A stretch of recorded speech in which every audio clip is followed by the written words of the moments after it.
In this episode of the FXGM educational series, we're going to be taking a look at moving averages. Specifically, we're going to evaluate three kinds of moving averages: a simple moving average, a linear weighted moving average, and an exponential moving average, and why investors might use one over the other. So let's talk about how these are actually calculated. Now, with a simple moving average, it really is quite simple. It's just the arithmetic mean. So if we were to take, for example, a 5-period moving average to keep this really simple, then all we're doing is we're taking the most recent period, which I've labeled day 5, and the most furthest historical period, which I've labeled day 1.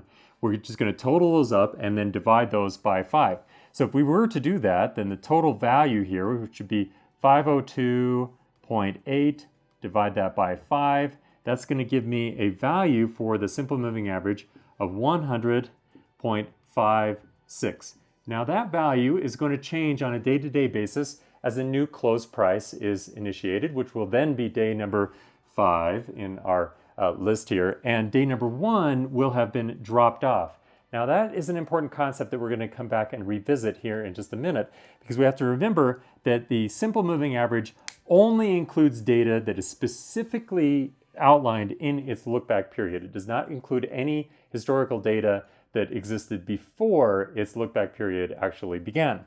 So a linear weighted moving average was designed basically to try to provide signals that were a little faster, and the idea is to overweight the more recent data. So here's the way that it's constructed. Let's say that we take the data from the most recent day, which we want to have a heavier weight. We're going to then multiply that by the day's number. So in this case, that's day 5. And we're going to do that for each one of these. So that's going to give me a value here on the linear one of 502.10, 401.184, then I get 303.027, and then 201.512, 512, and then finally we get this one here, which is going to be the same, 100.319. Now, what's important about this is that you'll notice the weighting here. Obviously, this one, basically the most recent day, is 5 times more important or more weighty than the furthest day in history. So if we were to total all these up, then I'm going to get a value of 1508.142. Now, from here, what I'm going to do is I'm going to divide it by the sum of all of these day numbers. So the day values, if I were to sum that all up, that's actually 15. So I'm going to divide this by 15. And it's going to give me a linear moving average number for today of 100.548. Now that is a little different than the day that came before. So we can see on just a one-day basis, we might not notice that this is all that different, but actually over time, it's going to make a big difference as to where that moving average shows up on the price chart. Now, an exponential moving average is a little different. It includes some of the benefits of a linear moving average in the fact that it weights the more recent data much more heavily than the data further back. But the other thing that it also does is, with both the linear weighted moving average as well as the simple moving average, they drop off. So the data that is beyond the look-back period is not included in the calculation. So the exponential moving average, theoretically anyway, it has no limit to how far back it actually pulls data, because each day's exponential moving average value is actually a component of the next day's calculation of an exponential moving average, which that calculation is probably beyond the scope of where we want to go here in the video. The point is that we are going to get a moving average that is going to move faster for the same time period that we're using. It's going to move faster than the simple moving average, and it'll be a little different than the linear moving average. And the advantage that a lot of investors are looking for is that it includes all the possible data that's available historically. So if I were to do this calculation here, it would actually be 100.7159. 7159. So we're going way out here. Now, here's what the moving average is actually going to look like when we evaluate it on a chart in all three variations, where we're looking at it on a short-term basis, so 5 periods, and then we're also going to look at it and how it appears on a chart where I've increased the look back period to 40, so from 5 to 40.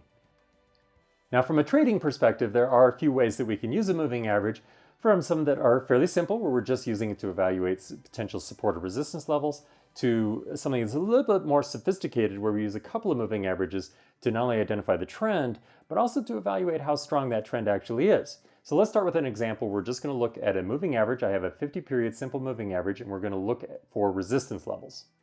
So in this example on the yen, you can see that the price was falling, the moving average was also declining, and when the price would come up to or just above, briefly, that moving average, what that's telling us is that it's signaling a resistance level that's a bit more sensitive than just a generic trend line.